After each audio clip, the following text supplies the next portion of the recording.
నమస్తే, welcome to our channel. నేను సిరి. జగన్మోహన్ రెడ్డి గారి ఢిల్లీ పర్యటన వాయిదా పడిందని వార్తలు వస్తున్నాయి. ఆ పెద్ద ఆయన హ్యాండ్ ఇవ్వడం వల్లనే ఈ ఢిల్లీ టూర్ అయితే మరి వాయిదా పడిందని అయితే తెలుస్తుంది. ఇంతకీ ఎవరా పెద్ద ఆయన, అసలు ఢిల్లీ ఎందుకు వెళ్ళాలనుకున్నారు అనేది మనకు వివరించడానికి మనతో పాటు ఉన్నారు ప్రముఖ సీనియర్ జర్నలిస్ట్ దుర్గా కుమార్ గారు. నమస్కారం సార్. నమస్కారం మా సిరి, మన వీక్షకులు కూడా నమస్కారం. సార్, ఇప్పుడు చూస్తుంటే జగన్మోహన్ రెడ్డి గారి ఢిల్లీ పర్యటన వాయిదా పడింది, ఆ పెద్ద ఆయన వల్లే హ్యాండ్ ఇచ్చారు అని చెప్పేసి మనకు వార్తలు వస్తున్నాయి. ఇంతకైనా ఢిల్లీ ఎందుకు వెళ్ళాలి అని అనుకున్నారు?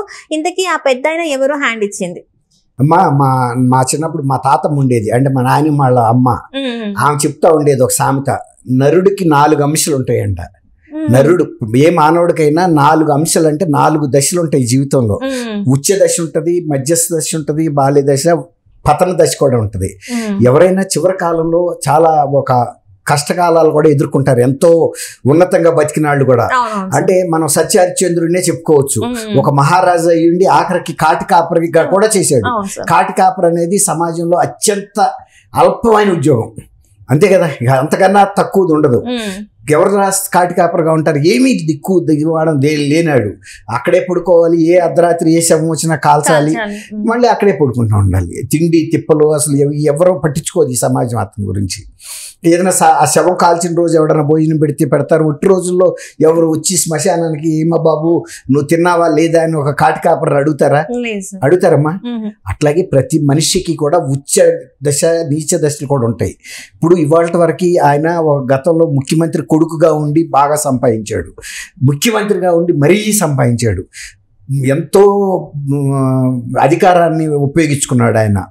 ఆఖరికి ఆయన మీద ఉన్న పెద్ద ఆర్థిక నేరాలకు సంబంధించి కోర్టుకు హాజరు కావాలంటే కూడా, నేను ఒక్కరోజు కోర్టుకు హాజరు అవ్వాలంటే 60 లక్షల రూపాయల సెక్యూరిటీ ఖర్చు వస్తుంది, కాబట్టి నన్ను ఈ వాయిదాల నుంచి మినహాయించమంటే 3,500 4,500 సార్లు కేసు వాయిదాలు పడినా కూడా ఆయన రాలేదు.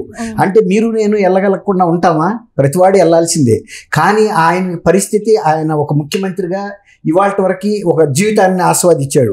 మొన్న ఎప్పుడైతే ఆయన ఓడిపోయాడో, రాజీనామా తర్వాత ఆపద్ధర్మ ముఖ్యమంత్రి కూడా కాదు, ప్రస్తుతం ఆయన ఒక ఎమ్మెల్యే మాత్రమే. అంటే 2+2 సెక్యూరిటీ ఇస్తారు, లేకపోతే 1+1 నాకు తెలియదు. చాలా మినిమం సెక్యూరిటీ. అంతేగాని ఇప్పుడులాగా పెద్ద పెద్ద బెటాలియన్స్, తర్వాత ఆయన ముందు ఒక 15 సెక్యూరిటీలు, వెహికల్స్ వెనకాల, తర్వాత చెట్లు కొట్టే పార్టీలు, ముందుగా వెళ్ళి చెట్లు కొట్టేయటం, తలుపులు మూయించడానికి పబ్లిక్ బయటికి రాకుండా ఉండే పార్టీలు, రోప్ పార్టీలు, ఇవన్నీ ఉండవు కదా. తర్వాత దీని వెనక పెద్ద పెద్ద అంబులెన్సులు, ఇవన్నీ కూడా ఏమి ఉండవు. కాబట్టి ఇప్పుడు ఆయన పరిస్థితి ఎట్లా తయారవుతుందంటే, ఒక ఎమ్మెల్యేగాను, తర్వాత ఆయన మీద విపరీతమైన కేసులు ఉన్నాయి. ఇప్పుడు ముఖ్యమంత్రిగా ఉన్నంతకాలం ఆయనకు ఒక ఇమ్యూనిటీ, అంటే ఒక రక్షణ. నేను ఒక ముఖ్యమంత్రి పదవిలో ఉన్నా కాబట్టి ఈ కేసులను ఆయన మేనేజ్ చేసుకోగలిగాడు. అది హోంమంత్రి అమిత్ షా గారి దగ్గర, అక్కడ ప్రైమ్ మినిస్టర్ గారి దగ్గర. దానికి తోడు అప్పుడు ఈయన అవసరం కూడా రాజ్యసభలో ఉంది వాళ్ళకి, లోక్సభలో కూడా భద్రత ఉంది. కాబట్టి ఇప్పుడు ముఖ్యమంత్రిగా దిగిపోయాడు. కాబట్టి ఇవాళ ఆయన పరిస్థితి, ఇప్పుడు ఢిల్లీ వెళ్ళి రేపు కేసులన్నీ కూడా కదిలే అవకాశం ఉంది. అందులో సర్వోన్నత న్యాయస్థానం కూడా ఏం చెప్పిందంటే, ప్రజాప్రతినిధుల మీద ఉన్న కేసెస్ అన్నింటిని కూడా వితిన్ 1 year లోపల పరిష్కారం చేయమని అనేక సార్లు చెప్పింది. ఇప్పుడు అదే పరిస్థితి వస్తుంది. కాబట్టి ఇప్పుడు ఆయన రాయబారం నడుపుకోవాలి. గతంలో అంటే ఒక ముఖ్యమంత్రిగాను, ఆయన ఒక దత్తపుత్రుడిగా ప్రధానమంత్రిగా ఉన్నప్పుడు ఢిల్లీలో పెద్దలు ఆయనకి ఇచ్చిన ట్రీట్మెంట్ వేరు. ఇవాళ ఆయన నథింగ్, ఆయన అవసరం ఎవరికి లేదు అక్కడ. ఇప్పుడు అందులో పార్టీ కూడా, వీళ్ళు తెలుగుదేశం వాళ్ళు వాళ్ళ కూటమిలో ఉన్నారు కానీ ఈయన కూటమిలో లేడు. కాబట్టి ఇప్పుడున్న పరిస్థితి చాలా కష్టాల కడలేక. ఇప్పుడు ఈ కేసుల్లో ఏ కేసుల్లో శిక్ష పడినా కూడా దాదాపు 20 పైన కేసులు ఉన్నాయి.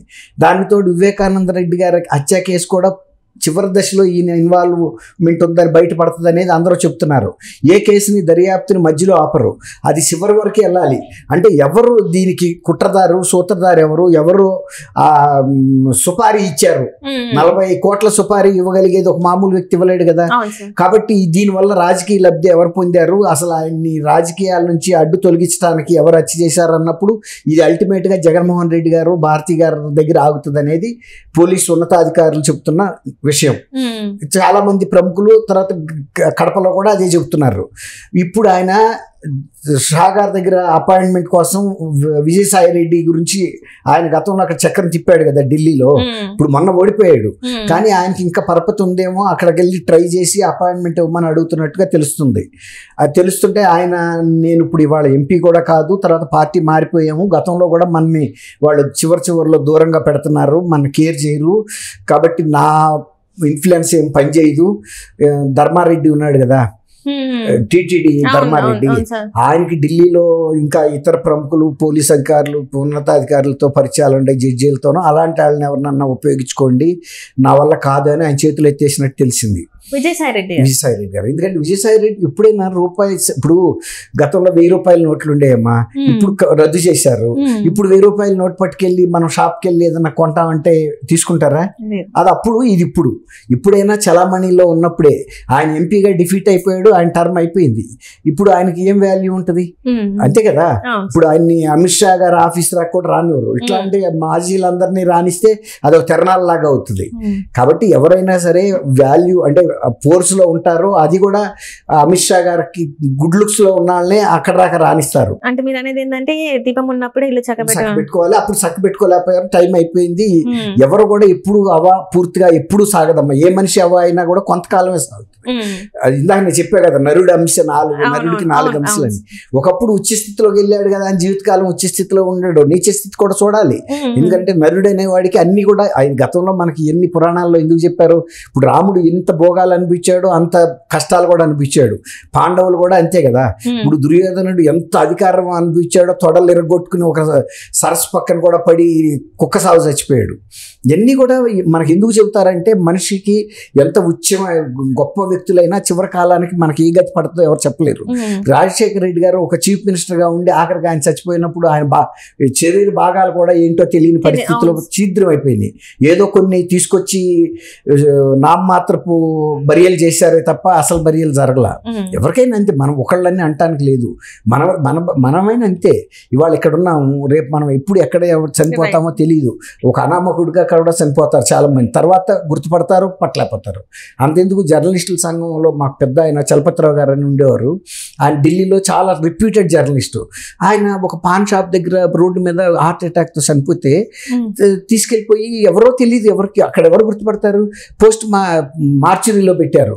ఆ తర్వాత గుర్తుపట్టి అమ్మో ఈయన ఎంవి చలపతిరావు గారు చాలా పెద్ద ఆయన అని తీసుకొచ్చి అప్పుడు ఈ జర్నలిస్టులు, పొలిటికల్ లీడర్స్ అందరూ వచ్చి పుష్పగుచ్చాలు పెట్టి ఇవన్నీ చేశారు. అట్లా ఒక్కోసారి ఎవరి జీవితం ఎక్కడ అంతమవుతుందో ఎండ్ అవుతుందో తెలియదు. That is life. కాబట్టి ఇప్పుడు ఈయన జగన్మోహన్ రెడ్డి గారు ఇప్పుడు దాకా చీఫ్ మినిస్టర్గా ఉండి అనుభవించిన భోగాలు, అధికారం, ప్రైమ్ మినిస్టర్తో ఎప్పుడంటే అప్పుడు అపాయింట్మెంట్ కోరుకోవటం, మోడీ గారి దగ్గర అపాయింట్మెంట్ తీసుకోవటం, తర్వాత 12 సంవత్సరాల పాటు ఆయన మీద ఉన్న కేసులు విచారణ రాకుండా వాయిదాలు వేయించుకోగలగటం, ఇన్ని వ్యవస్థలని సంస్థలని మేనేజ్ చేసుకోవటం అనేది జరిగింది. మీకు ఇప్పుడు జరుగుతుందా అని చెప్పలేము, జరగదు, ఖచ్చితంగా జరగదు. వెంటనే ఈ కేసు విచారణ కనుక జైలుకి వెళ్ళిపోతే ఇప్పుడున్న ఎమ్మెల్యేలు కానీ అక్కడ రాజ్యసభలో ఎంపీలు కానీ ఎవరు మిగలరు. అసలు ఆయన జైలుకి వెళ్ళిపోతే పార్టీని నడపగలిగేది ఎవరున్నారు? అసలు ఇప్పుడు ఆయన ఉండి కూడా నడపలేని పరిస్థితి. ఎందుకంటే ప్రజలు ఆయన్ని నమ్మట్లా. ఇప్పుడు నిన్నటికి నిన్న కూడా ఆయన ఒక ప్రెస్ కాన్ఫరెన్స్ పెట్టి మా వాళ్ళని కొడుతున్నారని చెబుతుంటే ఇది ఎట్లా గుర్తొస్తుందంటే, వివేకానంద రెడ్డి గారు చంద్రబాబు వీళ్ళందరూ ఎలా చంపారో చెప్తున్నప్పుడు పక్కన షర్మిల్ గారు, ఇంకో పక్కన డాక్టర్ సునీతారెడ్డి కనుక ఉండి అమాయకంగా చూస్తున్నారు చూసారా, అట్లా ఒక పక్కన జగన్మోహన్ రెడ్డి, ఒక పక్కనేమో విజయసాయి రెడ్డి ఉండి చూస్తుంటే అదే సీన్ గుర్తొస్తుందని పార్టీ వాళ్ళే చెబుతున్నారు. ఇంకా కూడా ప్రజలను ఆయన మభ్య పెట్టే పని మీద ఉన్నాడు.